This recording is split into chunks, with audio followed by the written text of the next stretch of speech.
en esta fría mañana de miércoles. Esperaremos unos minuticos, unos 3 o 4 minutos, de 3 a 5 minutos, para dar comienzo a nuestra sesión del día de hoy. Muchas gracias por estar aquí con nosotros, con nosotras. Daremos paso a nuestra conversación.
Yo creo que empecé. Bueno, muy buenos días para todos y para todas. Vamos a dar comienzo a nuestro encuentro de hoy de retos de la investigación en odontología, diálogos para integrar, innovar, apropiar y formar. Hoy continuamos con el tema de la apropiación social de conocimiento que habíamos empezado hace unos 15 días con el profesor Haider Ochoa.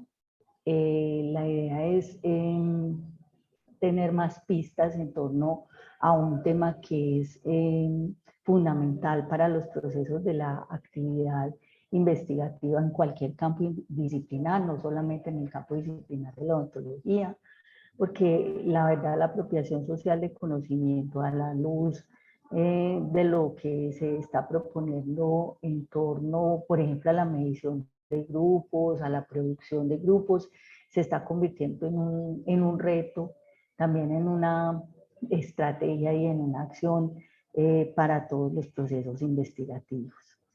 Entonces, les damos nuevamente la bienvenida a este encuentro. Entendemos esa apropiación social como una práctica hacia una construcción colectiva del conocimiento.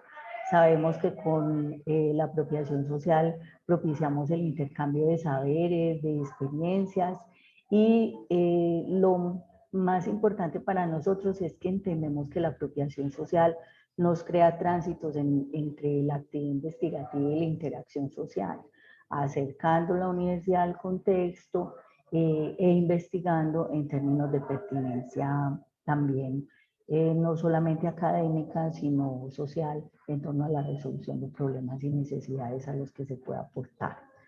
Hoy contamos con la profesora Lina Alexandra Gómez, ella es comunicadora social y periodista de la Universidad de Antioquia, magíster en Historia de la Ciencia y la Comunicación Científica de la Universidad de Valencia.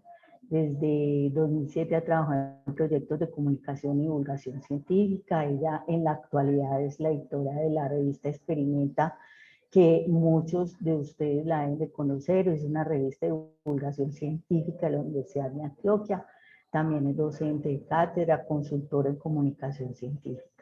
Pero lo más importante es su amor por los animales, su cercanía con sus 3 perros, la afinidad por la ciencia ficción y por el deporte. Ahí pueden ver a Lina, está cercana el día de hoy, que nos acompaña aquí en este mar de Joaquín Sorolla. Y bueno, Lina, adelante, bienvenida. Tenemos muchas expectativas también con este tema de la apropiación social del conocimiento. Sabemos que de pronto te vas a instalar en una perspectiva un poco diferente a la de Haider, no sabemos, él no lo ha dicho.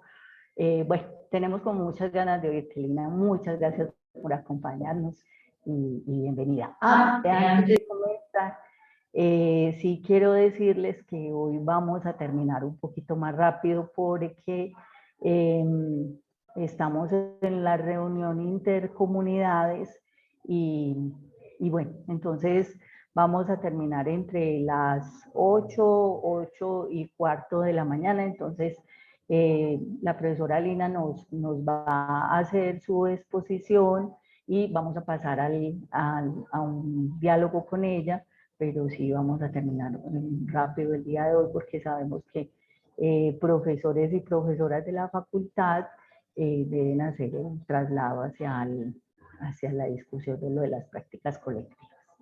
Bueno, profesora Lina, yo voy a desactivar el audio primero para que no haya interferencia de sonidos.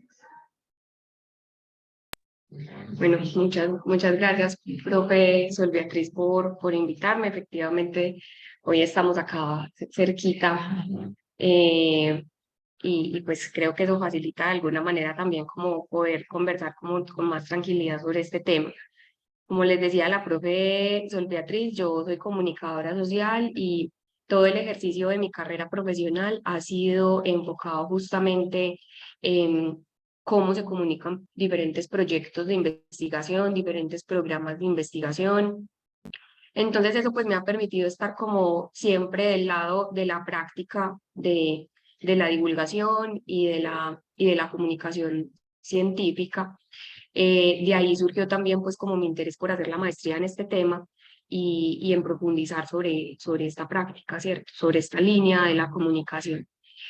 En la conversación anterior la de hace 15 días con Haider, nosotros pues veíamos, digamos que la comunicación de la ciencia tiene unos modelos, ¿cierto? El modelo deficitario, el modelo democrático, el participativo, y que la apropiación de alguna manera entra como a ser uno de esos engranajes o una de esas formas en las que se entiende que se hace la comunicación de la ciencia, ¿cierto?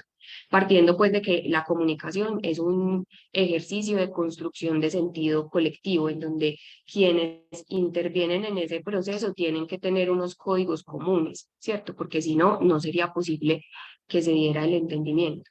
Y ahí es en donde, digamos que yo encuentro la primera dificultad, digamos, para que la apropiación sea un producto única y exclusivamente de un contenido de comunicación o de una acción de comunicación.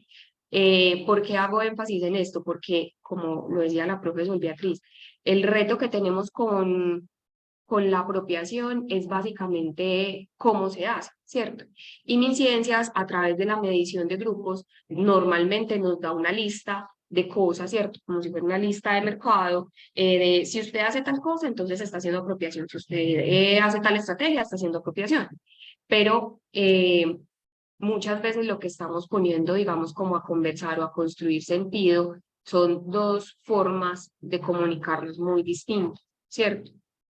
Y ahí es en donde yo creo que la comunicación, digamos, que la apropiación se queda corta o no es tanto algo que se hace, más bien, sino algo que pasa, ¿cierto? Es el resultado de una serie de cosas que se juntan, ¿cierto? De reflexiones, de conocimientos, de prácticas, elementos de la cultura, sistema de valores. Entonces, yo quiero empezar pues como esta conversación partiendo de ahí. Yo creo que la apropiación no es algo que se hace, no es un producto como tal de la ciencia. En tanto pues que no es algo que cada uno de nosotros puede decir, si yo hago una cartilla ya hice apropiación, si yo hago un video ya hice apropiación. No, la apropiación es lo que le pasa a quien recibe esa información, ¿cierto? Y esa forma en cómo se interpreta esa información que se genera, como les digo, está condicionada por un montón de factores que van más allá de la acción de comunicación. Partiendo de eso, entonces, yo les propongo acá una serie, una serie de acciones o una ruta, digamos, para crear más bien estrategias o contenidos en donde lo que se prioriza es la comunicación pública de la ciencia, ¿cierto? Entendida la comunicación pública de la ciencia como esa forma en que nosotros acercamos un conocimiento científico a un público que no es especializado, ¿cierto? Para cumplir unos propósitos que también se los voy a mostrar. Para empezar entonces, bueno, esta es la ruta de la conversación que vamos a tener en este ratico, ¿cierto? Yo les voy a presentar, digamos, una definición de cómo, digamos, se puede entender la comunicación pública de la ciencia, para qué la hacemos, qué tiene que ver con los objetivos, quiénes son los públicos o para quiénes hacemos comunicación pública de la ciencia, que eso también nos ayuda a ir resolviendo pistas acerca del cómo, ¿cierto? Y finalmente, cómo pasamos de tener un contenido académico derivado de una investigación a un contenido que pueda ser comprendido por ese público que no es especializado al que este tipo de comunicación se dirige. Entonces, para empezar, yo quiero que ustedes visualicen una imagen que yo les voy a describir. ¿Listo?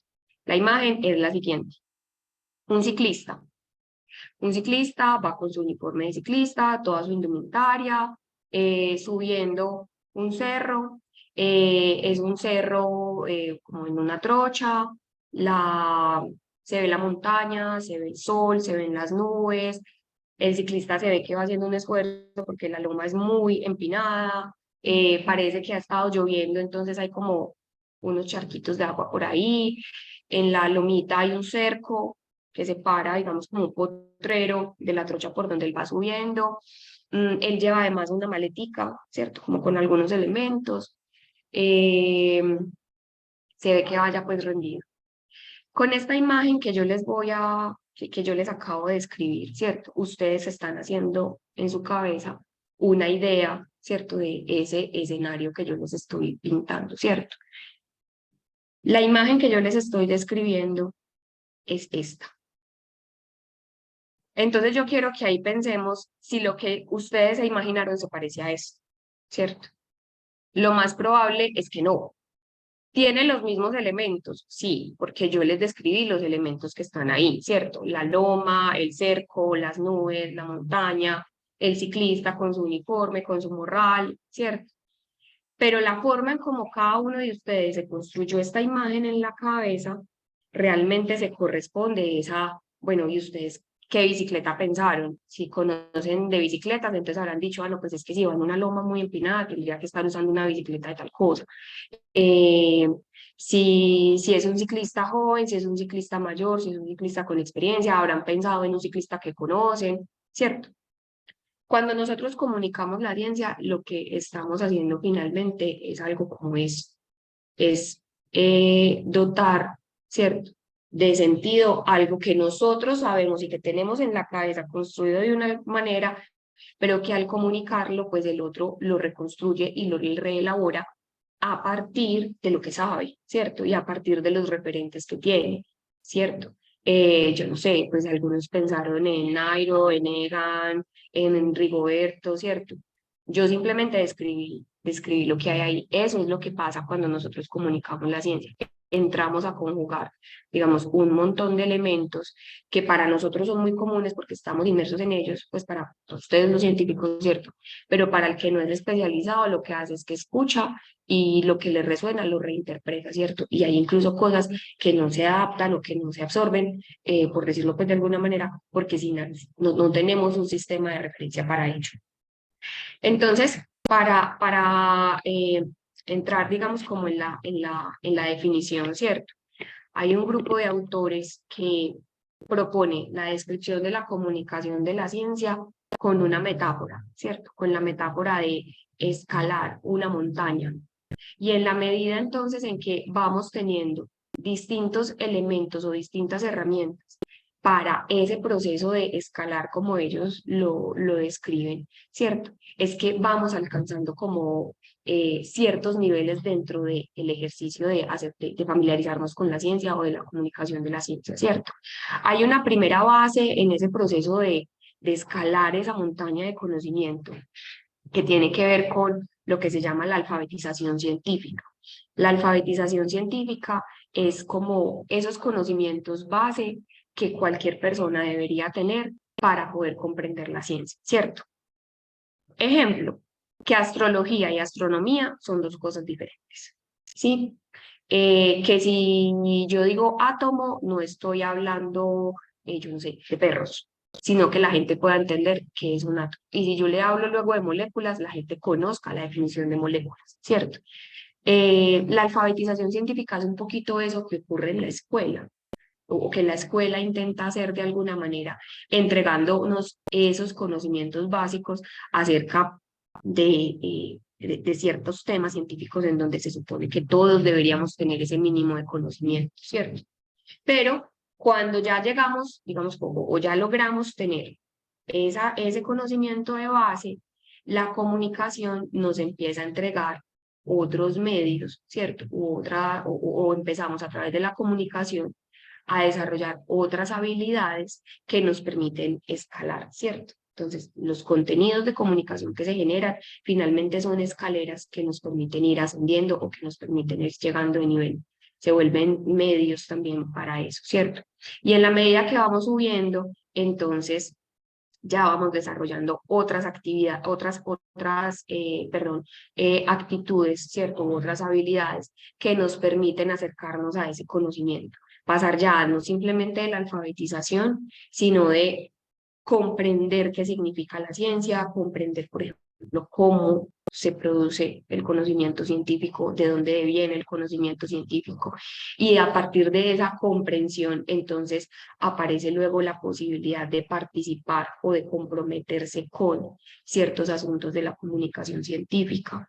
O de ciertos asuntos sociales en donde la ciencia nos va diciendo, hey, usted como ciudadano tiene un rol activo, usted tiene algo que decir o algo que opinar sobre esto, ¿cierto? Una forma de como de trascender el simplemente estar informados sobre ciencia.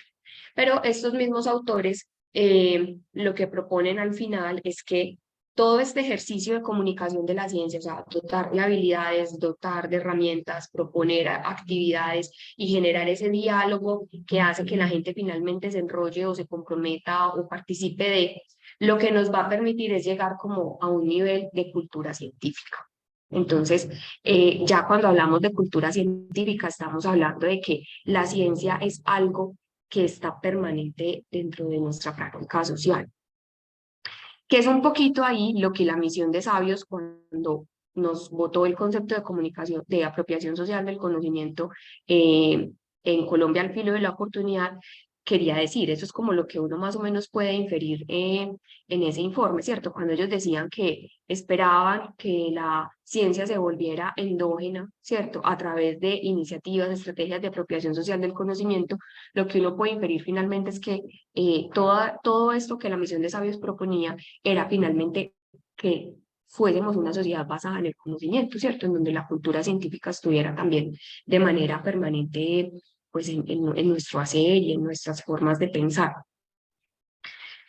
Entonces, en la comunicación de la ciencia podríamos, digamos, como resumirla, y diferenciarla de alguna manera de la apropiación, en tanto que, o más bien relacionarla con la apropiación, en tanto que primero pues es un proceso, ¿cierto? Para conectar, para relacionar un contenido científico con alguien que no está necesariamente dentro de el ámbito científico. Como nos contaba Haider, la divulgación, por ejemplo, parte de el supuesto de que las personas, ¿cierto? Una comunidad determinada, un grupo de personas, un público específico, necesita la ciencia porque no saben, o sea, no saben nada de ciencia y la necesita y la ciencia es buena y por eso la tenemos que comunicar, ¿cierto?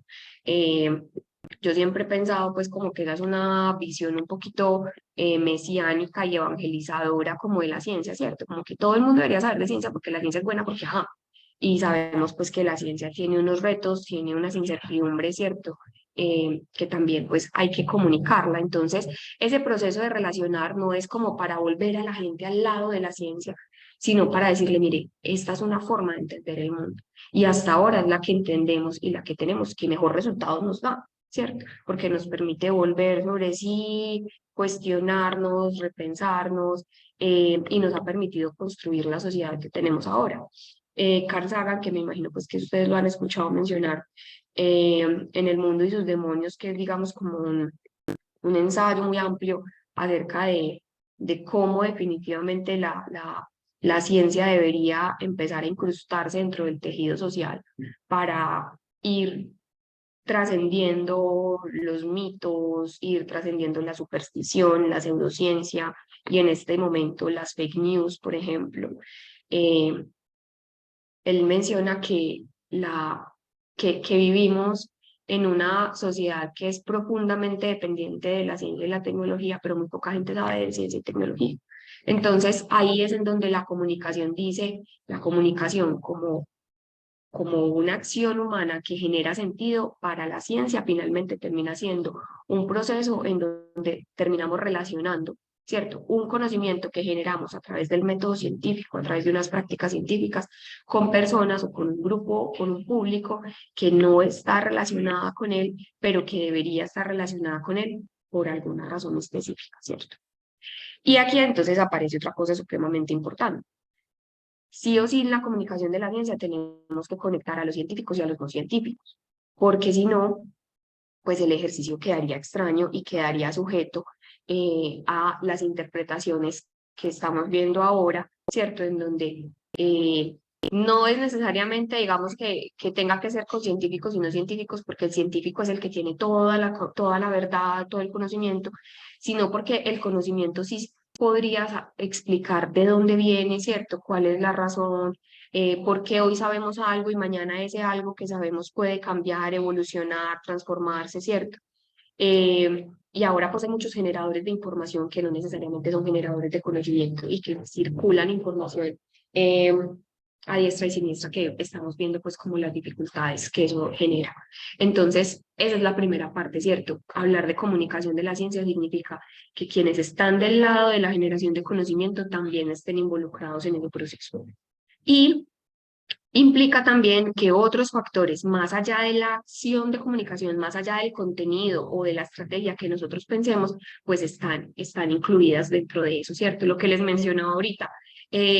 Yo puedo pensar en una cartilla, ¿cierto?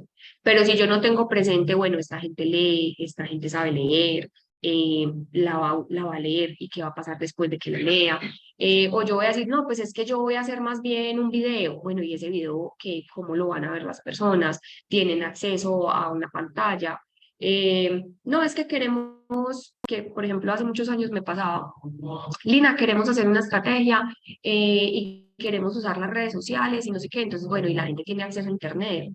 Porque es que si vas a usar redes sociales, entonces significa que la gente tiene acceso a Internet. Ah, no, es una comunidad que a veces tiene luz, a veces no tiene luz. Bueno, entonces de pronto no necesariamente es por ahí, ¿cierto? Tendríamos que pensar en otras cosas, ¿cierto? Entonces, pensar en esos asuntos, ¿cierto? Que van más allá de el acto de comunicar, son muy relevantes porque van a estar condicionando, digamos, como el resultado o el propósito que yo quiero lograr con esas acciones de comunicación, que como les digo, ya la vamos a ver, ¿cierto? Lo otro, la comunicación de la ciencia, ¿cierto? Y esos propósitos que yo le pongo no pasan, digamos, porque sean naturales, ¿cierto? Tienen que tener una intención. La comunicación de la ciencia se tiene que intencionar.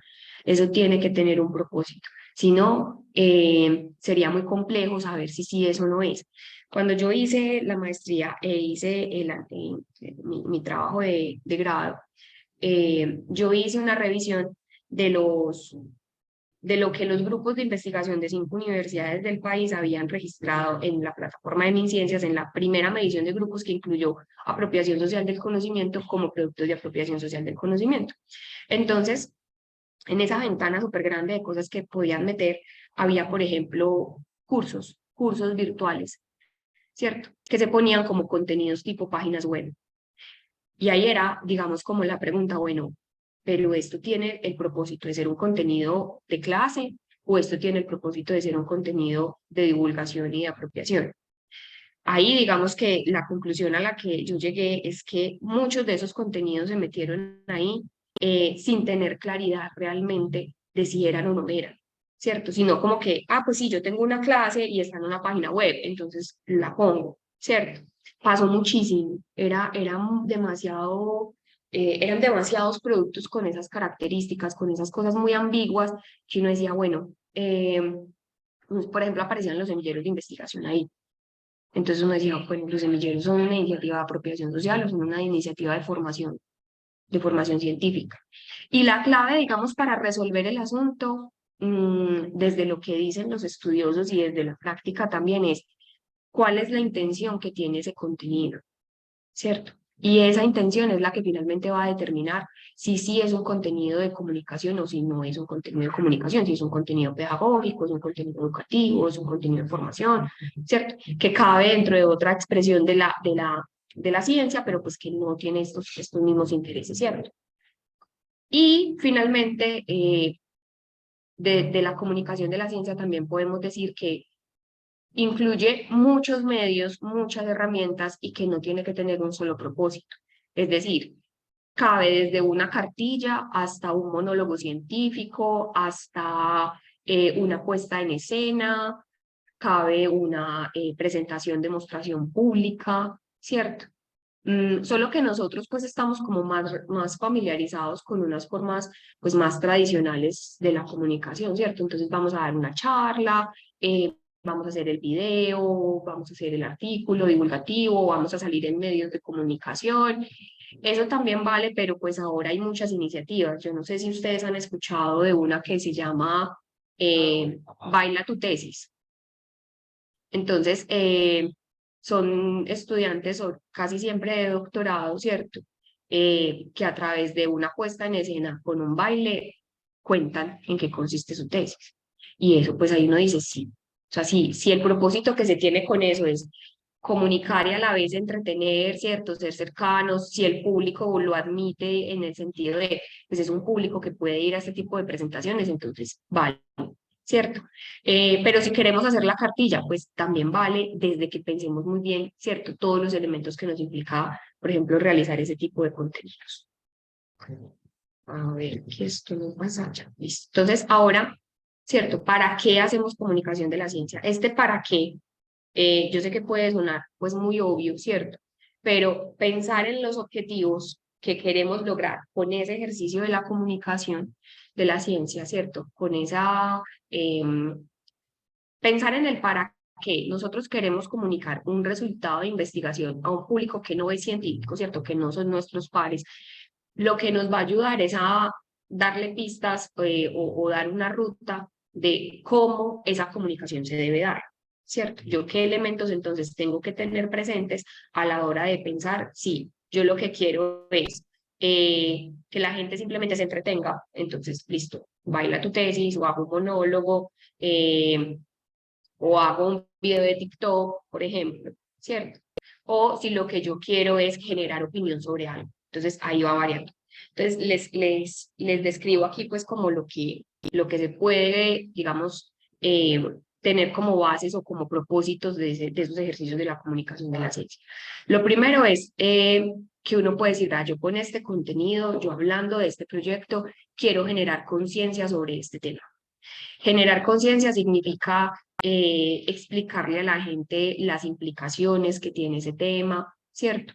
Mm, explicarle, por ejemplo, qué hábitos debe cambiar o qué asuntos sociales se tienen que movilizar para que esas cosas pasen, ¿cierto? Cuando uno mira como la historia, por decirlo así, de las prácticas de la comunicación científica, encuentra, digamos, como dos momentos, por decirlo así. Uno, cuando la práctica de la comunicación estaba muy conectada con ese modelo deficitario o con ese modelo de la divulgación que nos hablaba Heider hace 15 días, ¿cierto? En esa perspectiva, lo que se hacía era, mire, la gente debería comprender esto, que es uno de los propósitos que está por aquí abajo, ¿cierto? La gente debería comprender esto, entonces aparecían los libros, aparecían documentales, y aparecían algunas revistas, ¿cierto? Que iban más enfocados como en el asunto de la comprensión del fenómeno, ¿cierto? Pero luego empezaron a ocurrir algunos asuntos en donde la gente decía, hombre, pero es que esto que está pasando y que tiene de trasfondo un asunto científico, pues yo debería como movilizarme en función de eso, yo tengo preguntas, yo quiero saber, y por ahí se iba generando conciencia sobre cosas. Hay un libro que es, digamos, como un hito eh, para la biología, para el conservacionismo, pero también en la comunicación de la ciencia es un hito, que es Primavera Silenciosa de Rachel Carson, porque es un libro escrito en los 60 en donde esta bióloga cansada de tocar puertas en todos los entes gubernamentales, alertando sobre los efectos negativos del uso de un tipo de pesticida específico, dijo ya, pues yo voy a tener que inventarme otra cosa y sacó el libro que se llama Primavera Silenciosa y el libro lo que hizo fue movilizar la opinión, ¿cierto? Y generar conciencia en algunos sectores de la sociedad que llegaron a presionar a tal punto en donde finalmente ese pesticida que se llamaba DDT, o se llama DDT, terminó siendo prohibido, ¿cierto? Al menos en Estados Unidos terminó siendo prohibido. Entonces, digamos que ahí es en donde nosotros decimos, mire, comunicamos este contenido porque es que hay que generar conciencia. Generar conciencia lo que hace finalmente es movilizar acciones también, ¿cierto? Mientras que, por ejemplo, voy aquí como un desorden, pero el despertar interés es simplemente como sembrar la semillita de la curiosidad y decir, ve esto tan chévere. Y ya, puede que de ahí no pase nada, ¿cierto? O puede simplemente que la gente a partir de ahí diga, quiero buscar, quiero ensayar, quiero explorar esto, ¿cierto? Prácticas o ejemplos, por ejemplo, de despertar interés, lo que pasa en los museos de ciencia, lo que pasa, por ejemplo, con Explora. Ahí, pues, digamos que hay una serie de elementos que se disponen para que a partir de la interacción del público con ellos, lo que haya sea eso, sea un interés por el conocimiento científico, un interés que después, por ejemplo, puede terminar en vocaciones científicas, ¿cierto? En que se genera la comprensión de un fenómeno, pero la base, digamos, es como que vamos a generar un interés. ¿Listo? La ciencia, comunicar la ciencia también puede ser simplemente para entretener.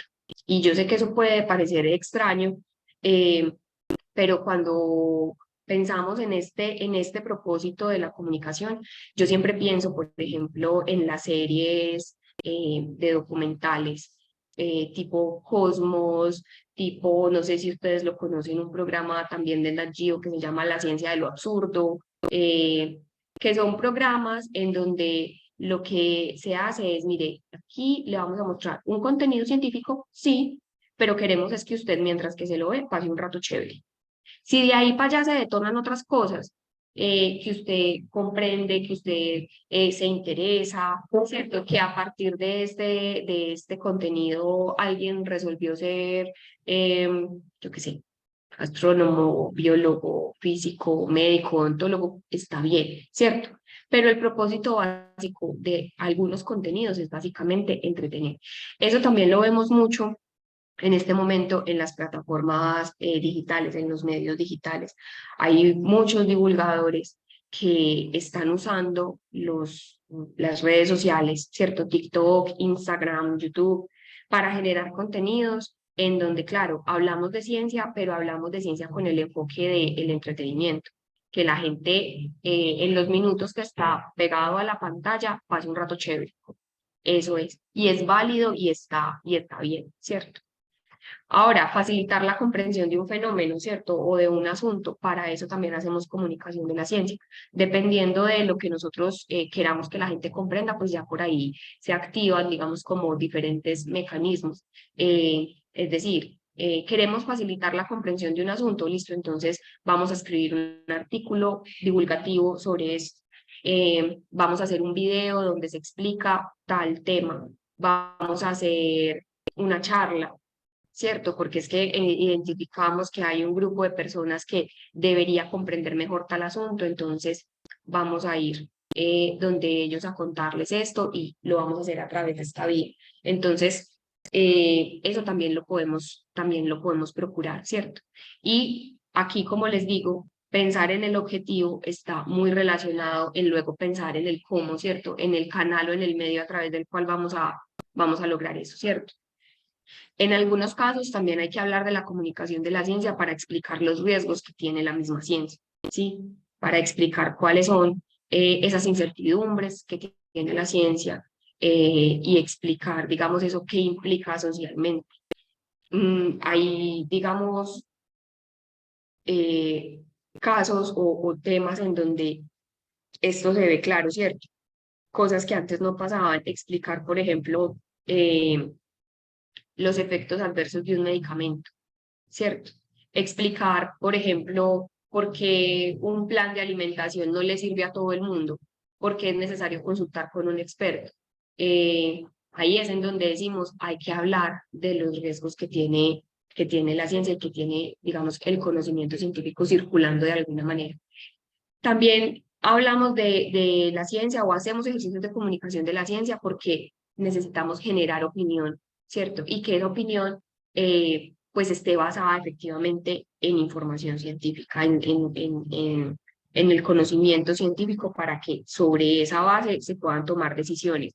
Hace poco hubo un fallo de la Corte que prohibía la pesca deportiva porque entonces había, pues, digamos, como todo un asunto del bienestar animal, digamos, que fue el que me dio en la decisión.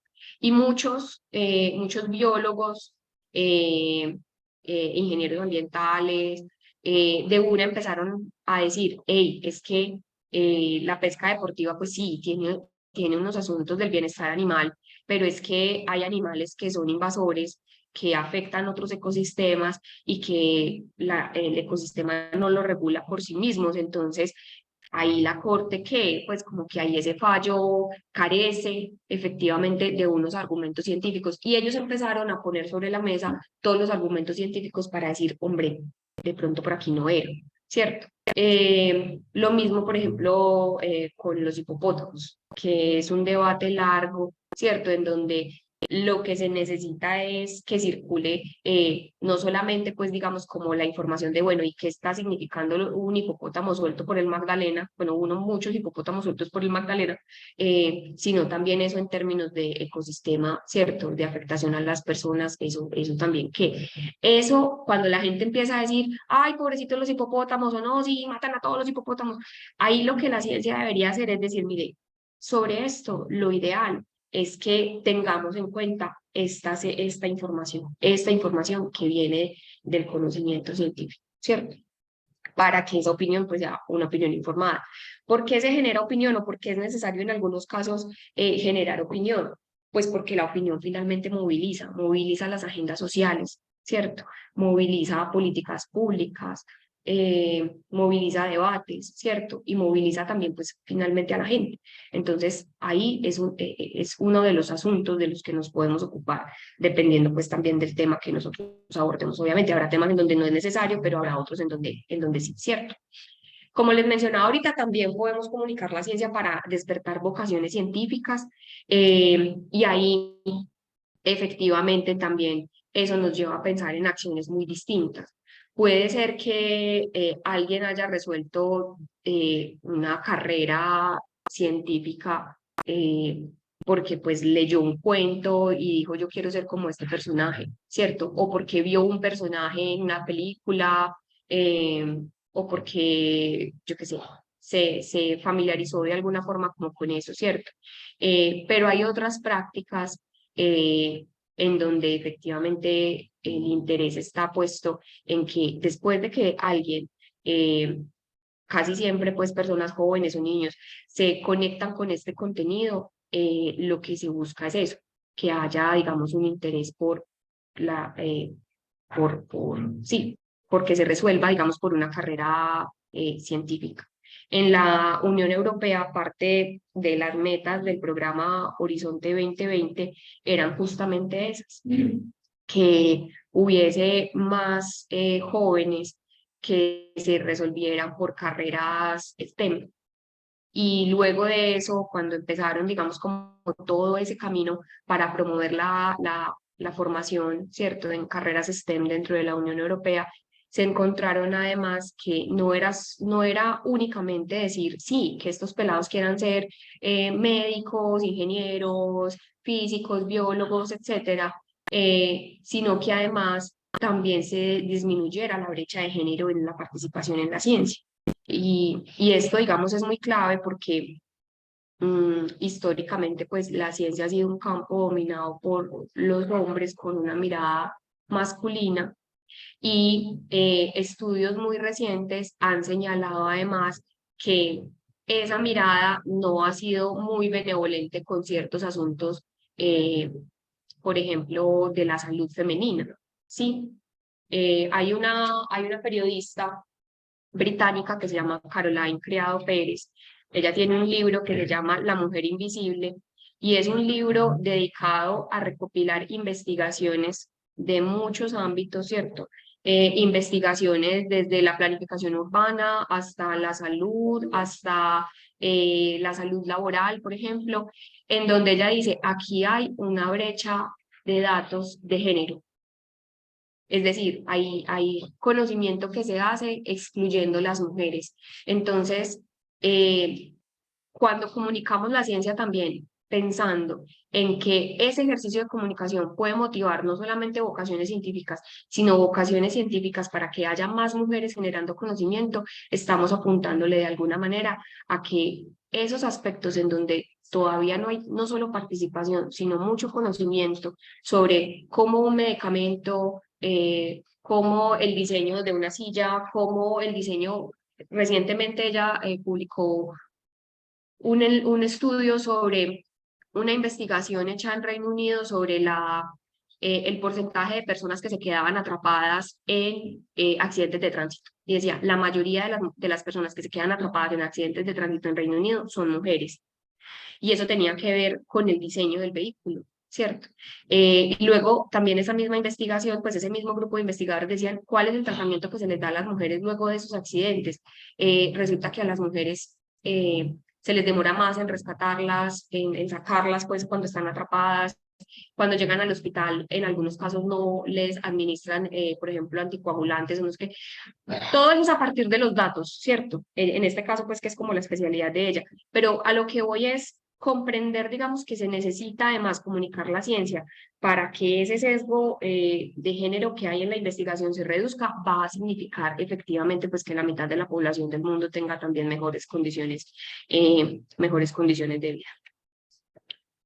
Paso aquí a la siguiente para que vayamos terminando. Entonces, cuando hablamos de listo, ya tenemos una idea de cuando yo voy a generar un contenido, ¿cierto? De comunicación científica, divulgación, tal. Yo lo que hago es preguntarme qué quiero lograr, ¿cierto? Ese es lo primero. ¿Qué quiero que pase? Entonces, vemos todas estas posibilidades. Ahora, yo también debería, después de preguntarme qué quiero lograr, preguntarme, bueno, ¿y a quién le voy a llegar? ¿Cierto? Entonces, lo primero que hay que saber, y que lo dice un estudioso español de la comunicación de la ciencia, que se llama Miguel, y se me escapó el apellido en este momentico, él dice, mire, lo primero que hay que entender es que el público general no existe. O sea, no hay forma de meter al público al que yo le quiero llegar en un mismo costal, y me perdonan pues como la expresión tan coloquial. No hay forma de que eso suceda. No hay forma de yo decir, yo le voy a llegar a un público sí, que es homogéneo, que todos piensan igual, que es lo que se entiende normalmente por público general, ¿cierto? Este autor dice, mire, el público dentro de toda la comprensión de cómo se hace la comunicación de la ciencia es la variable ausente. O sea, es la parte más compleja de pensar y es la parte más compleja de resolver. Pero también nos proponen unas rutas, ¿cierto? De, bueno, y entonces, si yo no los puedo meter a todos pensando en que todos me van a recibir porque entonces todos son iguales, entonces, ¿yo qué hago? Aquí, desde la comunicación de la ciencia, lo que se recomienda es lo siguiente. Primero, clasifique su público por el nivel de información que puede tener respecto a su tema, respecto a lo que usted quiere comunicar, ¿cierto? Porque entonces no va a ser lo mismo yo a acercarme a alguien a hablarle de mi tema, ¿cierto? En este momento no se me ocurre pues como nada. O bueno, sí, tal vez. Un tema del que he estado leyendo mucho, que es la adenomiosis, una de las enfermedades uterinas que podemos llegar a padecer las mujeres. Entonces, no es lo mismo yo llegar a hablarles, por ejemplo, a ustedes que son del área de la salud, y que si yo les digo adenomiosis, ustedes pueden que más o menos sepan de qué se trata porque están dentro del área de la salud, ¿cierto? A yo llegar, por ejemplo, a un grupo al grupo de aeróbicos al que va mi mamá, que es una mujer de 64 años, ¿cierto? Ahí, digamos que el nivel de información que pueden tener sobre ese tema ustedes está entre informado y experto, ¿cierto? Pero mi mamá y su grupo de amigas de la tercera edad seguramente están aquí en el nivel de desinformadas, ¿cierto? Entonces, lo que yo tengo que contarles a unos y a otros sobre ese tema va a variar según ese nivel de información, ¿cierto? Y eso es lo primero, porque eso entonces también a mí me dice, listo, entonces yo desde dónde voy a generar el contenido. ¿Tengo que explicarlo con mucho detalle o puedo llegar ya a asuntos más concretos, ¿cierto? A entregar ya definiciones, cosas. Eventualmente, en unos y en otros casos, lo que va a significar eso es pensar la estructura de ese contenido. Por aquí Laura comenta, es como el interés común, por ejemplo, en políticas públicas, no existe el interés común, hay muchos puntos de vista e intereses en juego. Exacto. Es muy difícil pensar, y eso también que Laura menciona es muy clave, y que se conecta justamente con la segunda cosa que uno tiene que pensar a la hora de definir el público o de enfocar el contenido, ¿cierto? Y es que, listo, yo ya sé que este público puede tener más o menos este nivel de información con respecto a mi tema. Lo siguiente que me ayuda a mí a resolver cómo genero ese contenido es cuál es la actitud que tiene ese público frente al tema. Entonces yo puedo encontrar que hay gente que tiene una actitud súper positiva, ¿cierto? Entonces, volviendo al ejemplo del grupo de mi mamá es una pues que como ya está jubilada, entonces a todo lo que le invitan va, ¿cierto? Entonces, con decirles que en este momento está haciendo un curso en el SENA sobre arquitectura, pues, y mi mamá fue secretaria toda la vida, pero anda súper engomada con eso. Entonces, ella tiene una actitud muy positiva con respecto al aprendizaje de lo que le pongan. Hay gente que tiene una actitud muy positiva con respecto a ciertos asuntos, ¿cierto? Que está abierta, que el tema le parece interesante, que dice, sí, hágale, a mí esto me parece importante, yo voy a aprender, yo quiero escuchar, yo quiero ir, ¿cierto? Hay otros que el tema como que ni le va ni le viene. Entonces, ahí la forma en como yo tengo que disponer el contenido para decir, vea, es que este tema es muy importante y hay gente aquí que es como que muy indiferente con este asunto. Yo le quiero llegar a esos. Entonces, ¿cómo desde el contenido yo me preparo para disponer información que me permita pasarlos de esa indiferencia a que tengan una actitud positiva? Y hay gente que tiene rechazo total, ¿cierto? Que el tema, por más que yo le entregue información, por más que yo quiera, digamos, como ponerlo en otra perspectiva, la gente simplemente va a decir, no, a mí esto no me hable, a mí esto no me gusta. Alguna vez hablando de esto, con profes de otras universidades, me decían, es como si usted va a hablar del aborto en una universidad católica. Claro, usted puede tener ahí toda la información, todos los datos, ¿cierto? No solo, pues, digamos, los puntos de vista personales, posiciones a favor o en contra, sino la información científica que soporte una cosa o la otra, pero ya se da por sentado que hay una actitud resistente, ¿cierto? Por un asunto netamente ideológico, ¿cierto? O de creencias morales, etcétera. Entonces, definir esa actitud, ¿cierto? Tenerla presente al momento de generar ese contenido es súper importante. Porque si yo no la tengo presente, yo puedo hacer que el propósito, o sea, que el propósito que yo quiero lograr no se cumpla de cuenta de eso, ¿cierto? Entonces, aquí lo que podemos ver es que a mí, esto en comunicación y en periodismo se llama como tomar una postura editorial, ¿cierto? ¿Cuál es mi posición editorial? ¿Yo a quién le voy a escribir? Porque entonces también pasa, ay, Lina, pero entonces yo cómo sé, cuál es la actitud que la gente tiene. Pues hay unas formas de saberlo, ¿cierto? Pues primero porque uno puede tener información de base, ¿cierto? A partir de prácticas, a partir de análisis, a partir de, sí, como de información que uno tiene. Si definitivamente estamos trabajando, por ejemplo, con una comunidad determinada, ¿cierto? Y con esa comunidad nosotros estamos en blanco, no sabemos ni cuál es su actitud, ni si saben o no saben. Yo ahí les recomiendo entonces la postura editorial, ¿cierto? Que ustedes digan, bueno, yo aquí me voy a echar al charco y voy a asumir, ¿cierto? Que esta gente tiene, por ejemplo, una actitud indiferente con el tema y que están desinformados. Y a partir de eso genero el contenido. ¿Qué puede pasar? Que le atinemos, ¿cierto? O que lleguemos, por ejemplo, a un público que está súper interesado y que con la información que yo le puse, pues su interés creció, ¿cierto? O que tenía ya un nivel de información determinado y que con la información que yo le presenté, pues ellos ratificaron lo que ya sabían y se enteraron de un poquito más. Eso puede pasar, ¿cierto? ¿Qué es lo ideal? Y no es porque yo sea comunicadora, pero lo ideal es que en los proyectos de investigación siempre incluyan el componente de comunicaciones, ¿cierto? Porque la mayoría de las cosas que uno ve es que se piensa en el producto como producto, ¿cierto? Se piensa en la cartilla como la cartilla, se piensa en el video como el video. Pero para que eso realmente cumpla un propósito, ¿cierto? En este caso, el propósito de comunicar ese conocimiento que ustedes generan a lo largo del proyecto, pues esto es súper clave, ¿cierto? Esto es súper clave. Y esto se aprende desde las comunicaciones, digamos, pues como desde la práctica de la comunicación como tal. Entonces ahí pues como que una humilde recomendación, ¿cierto? Pero igual, si ya estamos montados en el proyecto, si ya tenemos el compromiso pues asumido y esto, ustedes pueden hacer la reflexión, ¿cierto? Y decir, bueno, yo desde dónde lo quiero hacer, ¿cierto?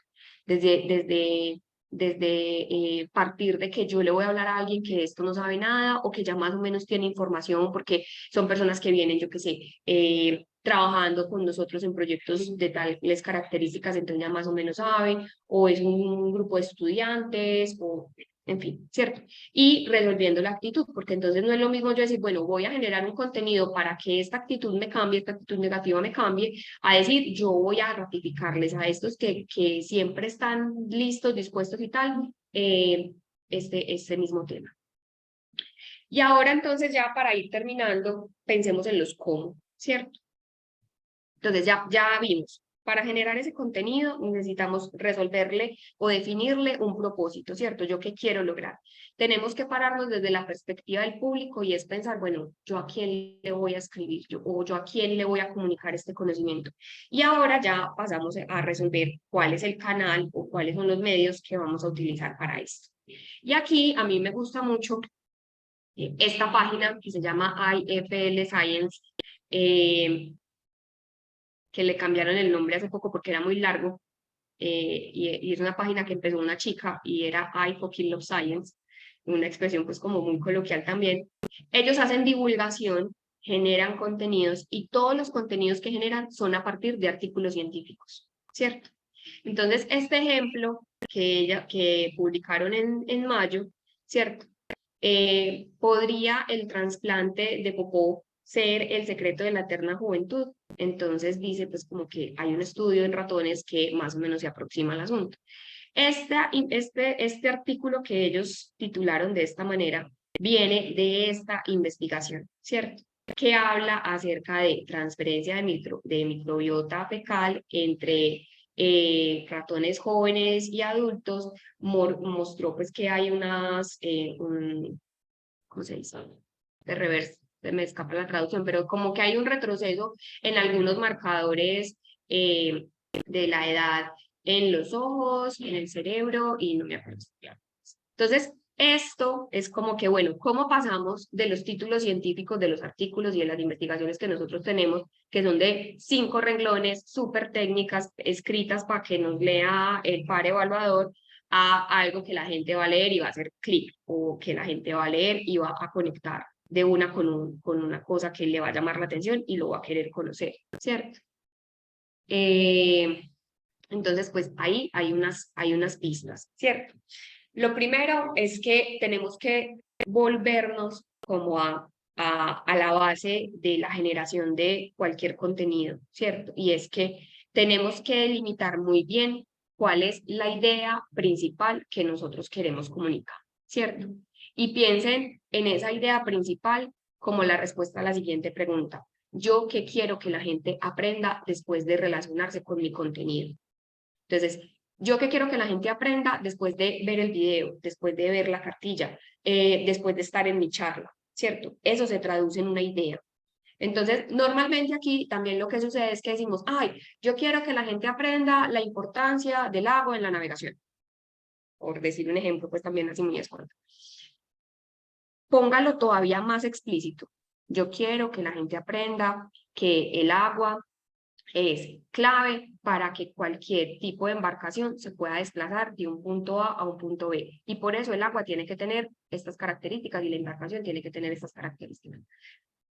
Delimitar esa idea lo que nos va a decir es, mire, esto es lo que yo quiero que la gente aprenda, esto es lo que yo quiero que pase en la cabeza de la gente, que se le quede a la gente luego de que se familiarice con mi tema. ¿Listo? Y a esa idea principal, ¿cierto? Que hagan de cuenta pues como que es la basecita, yo le tengo que poner entonces unas ideas secundarias, ¿cierto? Entonces, ¿yo cómo hago? ¿Yo qué elementos le tengo que entregar a la gente para que esa idea que yo tengo ahí la pueda comprender? Entonces, ahí es donde aparecen, listo, las ideas secundarias.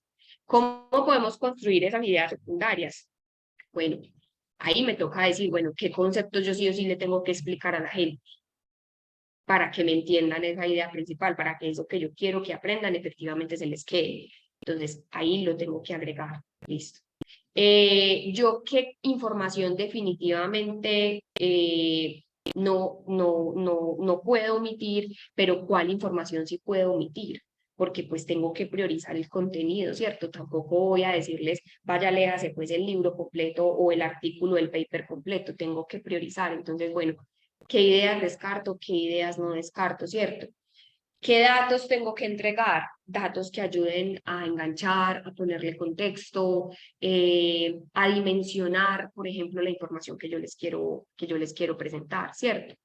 Y pensemos también en que finalmente estamos contando una historia, ¿cierto? O sea, deberíamos pensar el ejercicio de comunicación de la ciencia como si estuviéramos contando una historia. Entonces, esa historia pues tiene unos momentos, ¿cierto? Pero entonces también tiene unos datos que ayudan a enganchar. El Parque Explora tiene un curso de divulgación científica y uno de los profes de ese curso una vez nos decía, piensa que usted está contando un chisme, no por la banalidad de la información, sino por la forma en cómo la gente cuenta y escucha ese tipo de información, ¿cierto? Porque entonces se le pone el misterio, se le pone el suspenso, se le pone lo interesante. En este caso, piensen que están contando una historia, ¿cierto? Y traigan anécdotas, traigan casos, ¿cierto? Que ayuden a que efectivamente podamos conectar esos intereses, ¿cierto? con el contenido que nosotros estamos presentando. Por aquí, por el chat, denme un segundo, voy a leer las preguntas. Hay una escala de formatos de comunicación científica para la sociedad. Bueno, más que una escala de formatos, yo acá les traigo unos ejemplos, ¿cierto? Bueno, antes de los ejemplos, lo que les mencionaba, listo. ¿Qué es lo que yo quiero que mi público aprenda? Estas preguntas nos ayudan a orientar el contenido, ¿cierto? ¿Cuál es el objetivo que yo quiero lograr? Pensar en ese objetivo me va a decir yo cómo voy a disponer de la información. Entonces, si yo quiero generar opinión, quiere decir que yo tengo que poner más argumentos, más datos, ¿cierto? Un tono más reflexivo, un tono más serio.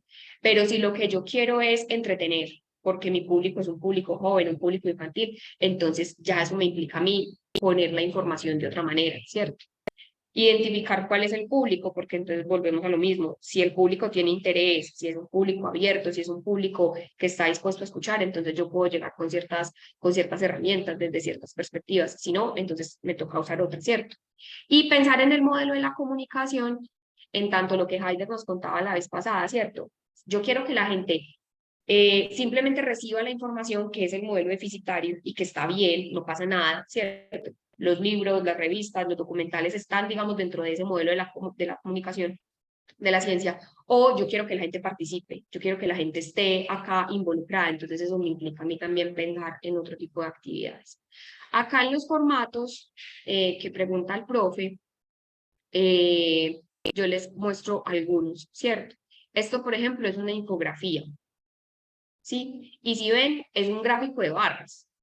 No es más que un gráfico de barras trasladado a un formato infográfico. En este gráfico de barras está resumido un artículo científico que salió por allá como en el 2014, creo que fue, en donde un grupo de científicos decía, mire, esto es lo que esto es lo que identificamos a partir del análisis de muchos estudios de investigación que nos dicen cuáles son las acciones para disminuir nuestra huella de carbono a portas de que el cambio climático sea irreversible, ¿cierto?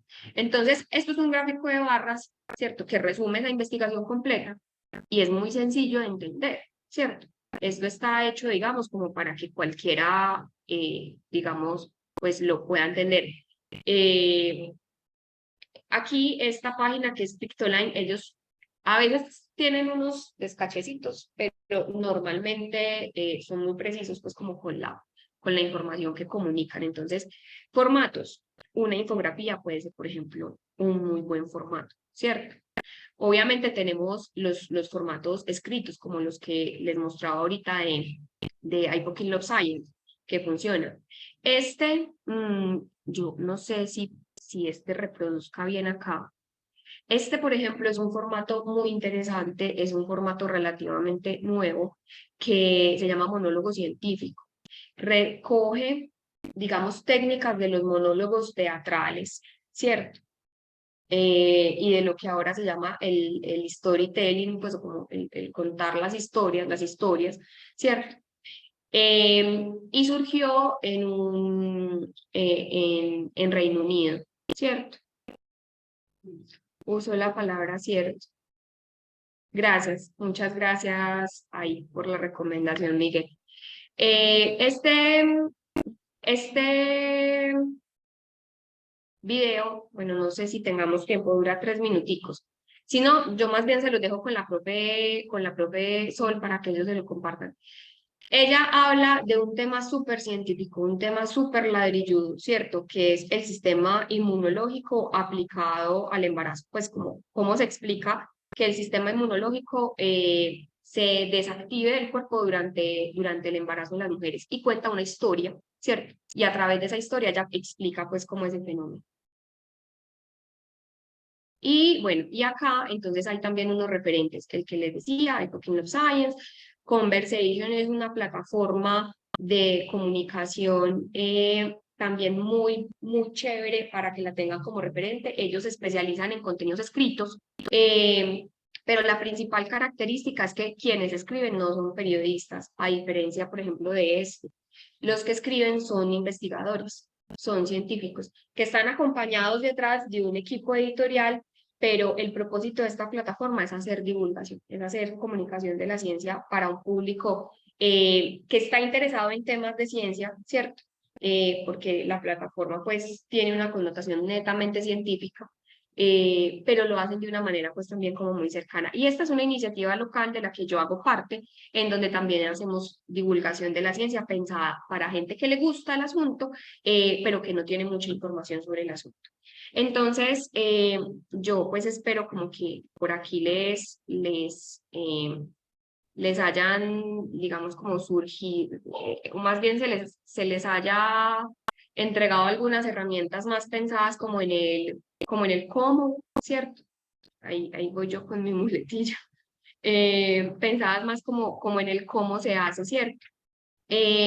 Formatos, pues tenemos los tradicionales que digamos conocemos, las cartillas, los libros, los artículos, los informes en la prensa, videos, pero en este momento, por ejemplo, para llegarle a públicos muy amplios, los contenidos digitales están tomando mucha relevancia. Y ahí, pues, dependiendo también del público, se usarán canales. Si es un público muy joven, tipo nuestros estudiantes de la universidad, la recomendación es usen TikTok.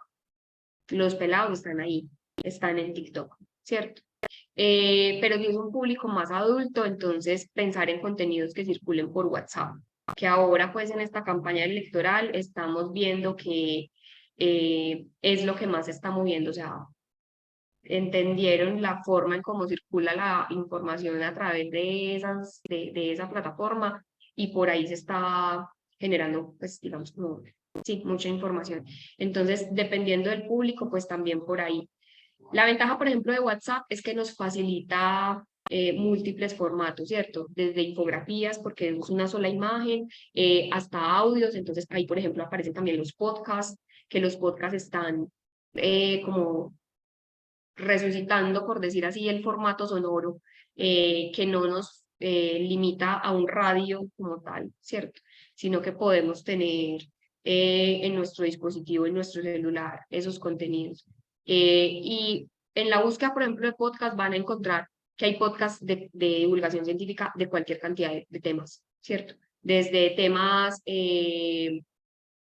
pues como muy amplio, ¿cierto? Medio ambiente, biodiversidad, hasta filosofía, con el énfasis, digamos, como de hacer divulgación sobre ellos.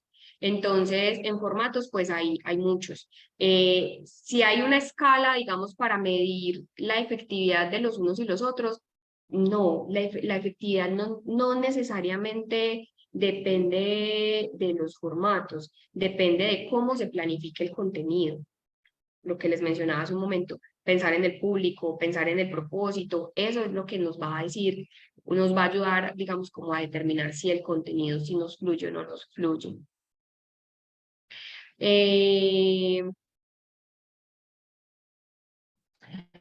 Bueno, sí, dice esta pregunta acá, ¿cómo hacemos para enviarlos a las plataformas? Los contenidos, profe Pedro, cuando los generan, o a qué ayúdeme a entender la pregunta. No sé si pueden ellos abrir el micrófono o si se resuelve es por acá escrito. En ese momento ya se le dio acceso a las personas al micrófono. Gracias.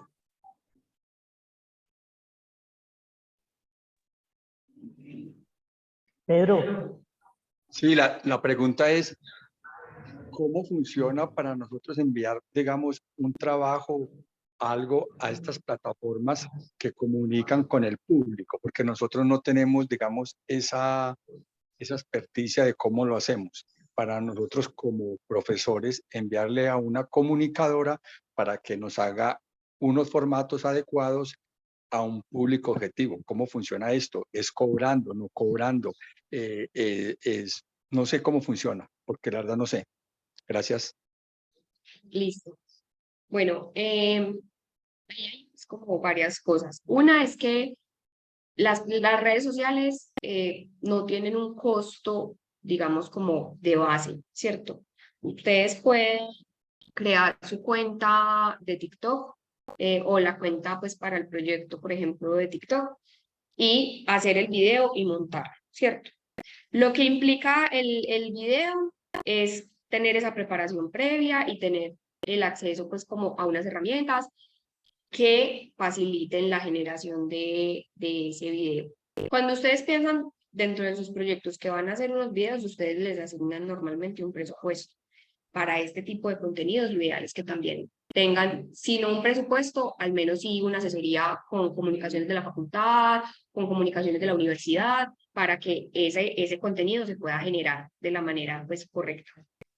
Pero la circulación por ahí no tendría, pues, digamos, ningún costo, salvo, o más bien se necesitarían como dos cosas. Una es pensar en que este contenido llega a los públicos a través de metadatos, que normalmente son las etiquetas, esas palabras que vemos acompañadas del signo numerito antes del hashtag, lo que se llama hashtag, ¿cierto? Entonces, yo le pongo esa etiqueta al contenido con las palabras que yo quiero, como que me ayuden a mostrarlo, a posicionarlo. Y eso pues dependerá de lo que ustedes quieran, pero por ejemplo, entonces, tal contenido, etiqueta, odontología. Entonces la gente que ve contenido sobre odontología pues va a tener más posibilidades de acceder a ese contenido en esas plataformas.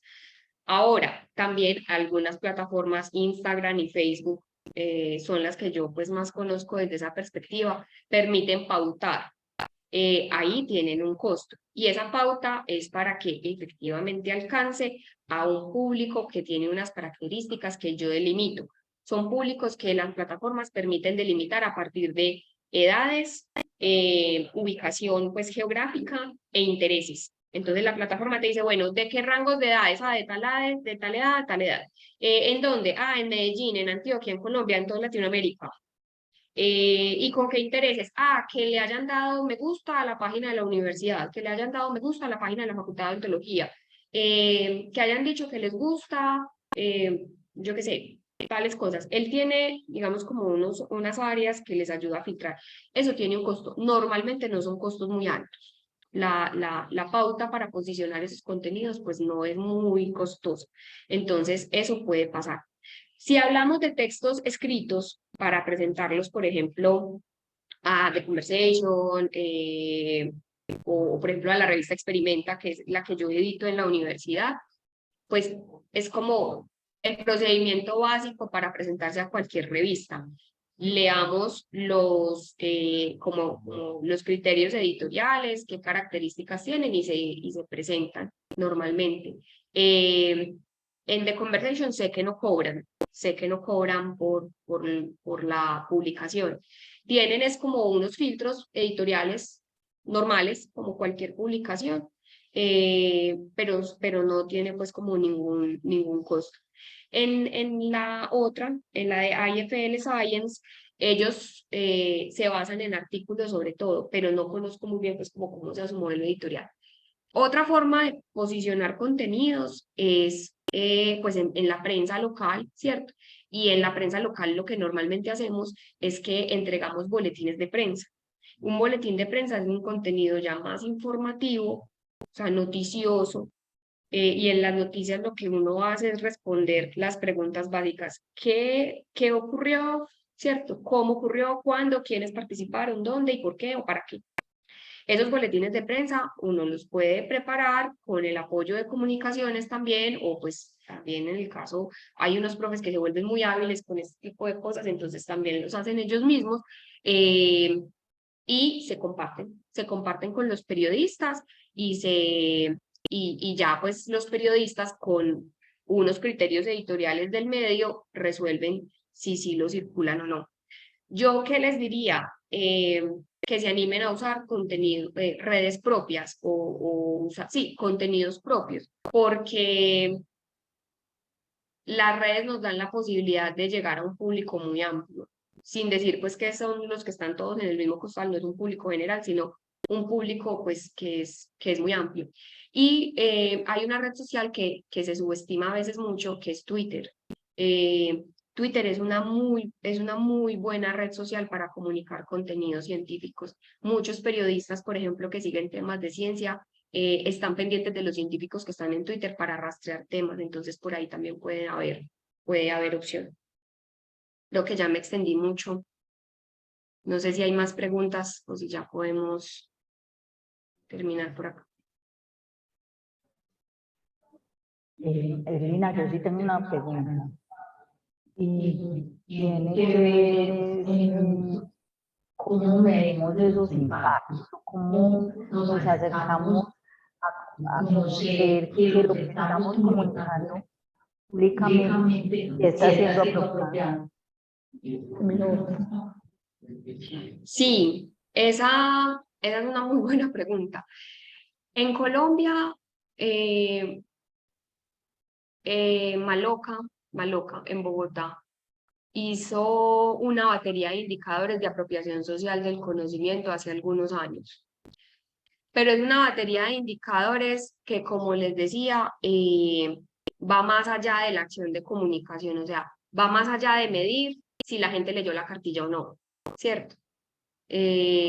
Porque la apropiación, como les decía, es eso que ocurre. Entonces, es una medición incluso que implicaría tiempo. Hay museos, por ejemplo, que tienen una encuesta a la entrada. Cuando las personas llegan, les hacen unas preguntas y después de que termina la experiencia y su recorrido por el museo, les hacen otras preguntas. Con esas preguntas lo que hace es como, bueno, la gente que sabía antes de entrar al museo, la gente que sabía después, la gente que interés tenía antes, la gente que interés tiene ahora. Y con base en eso uno puede pensar en que se mide un impacto. Ahí yo creo que lo ideal sería buscar, por ejemplo, esos indicadores de medición de la apropiación social, porque son indicadores, profe, que se miden sobre todo en el tiempo. Es complicado, es difícil decir que la cartilla yo la voy a medir ya. Los contenidos digitales me permiten unos indicadores que no necesariamente son de apropiación, sino más de alcance. Me permiten saber cuánta gente lo vio, cuánta gente lo leyó, cuánta gente terminó de ver el video, cuánta gente terminó de escuchar el audio, cuánta gente se leyó el artículo completo digital o cuánta gente empezó a leerlo y abandonó. Pero ya yo tendría que usar otro tipo de preguntas, otro tipo de indicadores para medir si efectivamente ese conocimiento si se interiorizó o no, si una práctica sí se transformó o no a partir de. Y por eso es que a mí me parece tan complicado, ¿cierto? Que desde MinCiencias nos digan que hacer una cartilla o que hacer un video es hacer apropiación. Porque eso es hacer un contenido. Lo que pasa luego con ese contenido, esa es la apropiación y ahí es en donde nosotros necesitaríamos tener otro tipo de información, otro tipo de indicadores, ¿cierto? Pues que nos ayuden a medir, pero hacer el video no es hacer apropiación. Hacer el video es generar un contenido que nos entrega una información que eventualmente puede volverse apropiación, pero no necesariamente lo es. Entonces, profe, sí. Ahí la batería de indicadores de Maloca, yo se la voy a mandar para que la compartamos con los profes, porque ellos la hicieron hace varios años y sé que han tenido, pues, digamos, como algunas dificultades como con su implementación, pero al menos ya hay una base sobre la que se puede revisar. Sí, porque yo lo que pienso es que a veces hay mucho desgaste en la creación del producto, del video, la cartilla, del podcast, bueno, de la misma página web, pero no se la alcanza bien, no tiene claro si hay un impacto, si realmente la gente se lo está apropiando, si se está generando ese conocimiento. Creo que hay un elemento. Yo sé que ya estamos abordando un poco de tiempo. Yo también quiero hacer una última pregunta, precisas preguntas. Yo tengo bueno, ¿cómo involucramos, por ejemplo, los actores a los que está dirigido el producto? O sea, ¿cómo hacemos? No, voy a organizar mejor la pregunta. ¿Cómo hacemos procesos participativos que nos permitan elaborar unos mejores contenidos acordes con las necesidades de la gente? O sea, no sé si me hice entender como qué estrategias de participación podemos involucrar con la misma comunidad, con las mismas personas o públicos a los cuales va dirigido el producto que vamos a elaborar, que permita una mejor apropiación. Ahí la ruta Desde la práctica, la ruta seguiría siendo la misma, ¿cierto? Es decir, pensar en qué se quiere lograr, pensar en yo qué quiero que pase con esta interacción. Y eso nos ayuda como a delinear el tipo de actividad. Hay muchas iniciativas que se han ido pues como creando.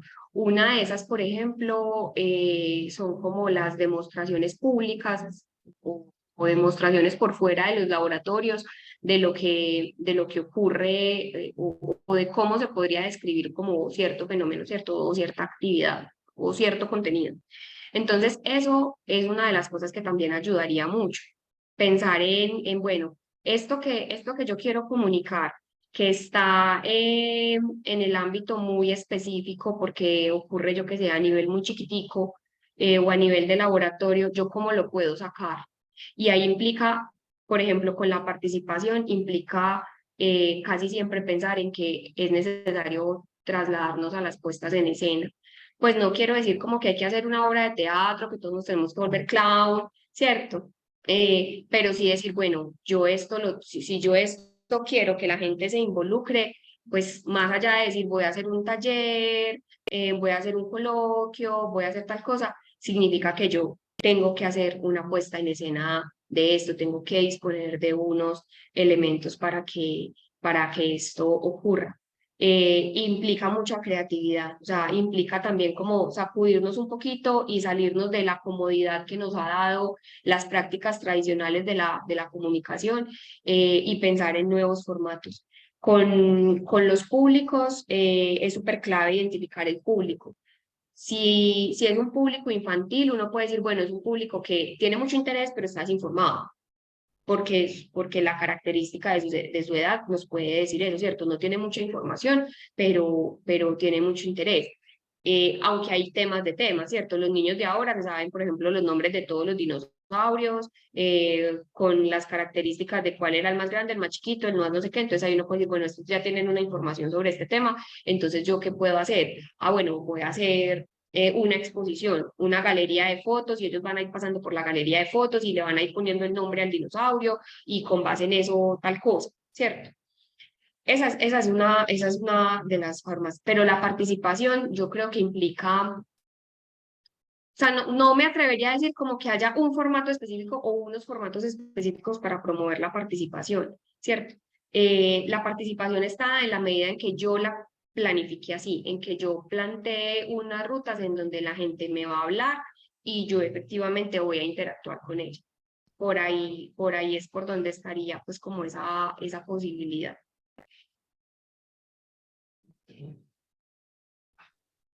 Bueno, Lina, profesora Lina, muchas gracias. Hay muchos agradecimientos por la conferencia. Creo que nos da muchas claridades, nos diferencia mucho entre la comunicación pública y la apropiación, se complementa de manera muy apropiada con la conferencia del profesor Haider, que también nos estuvo acompañando en el día de hoy, porque la verdad nos dan muchas rutas y luces sobre cómo realizar este proceso de apropiación social del conocimiento. Profesores que han agradecido tu presencia, que les ha parecido muy interesante el análisis. Les recuerdo que todo lo que llevamos de retos de la investigación está publicado en la página de comunicaciones de la facultad, cada uno de los videos, desde el diálogo inicial con las profesoras odontólogas, pasando por la conferencia del profesor Jorge Antonio, la vicerrectora de docencia, la conferencia del profesor Haider, están disponibles en la página de comunicaciones de la facultad para que las puedan revisar, salió en el boletín de la facultad, por ahí los pueden mirar y repasar algunos de estos elementos, porque yo creo que en todos estos procesos de diálogo nos han entregado demasiados aprendizajes sobre los cuales vale la pena retornar. Muchas gracias, aquí estamos juntas por la cercanía, ya dijimos que estamos en el mar de Joaquín Sorolla y bueno, nos vemos en la próxima conferencia que va a ser en julio con la doctora Constanza Ovalle vamos a trabajar todo lo que es el tema de la ética y la bioética en la investigación, y muchas gracias a quienes nos acompañaron y bueno, de manera muy particular a la profesora Lina. Un abrazo fraterno para todos y un feliz día.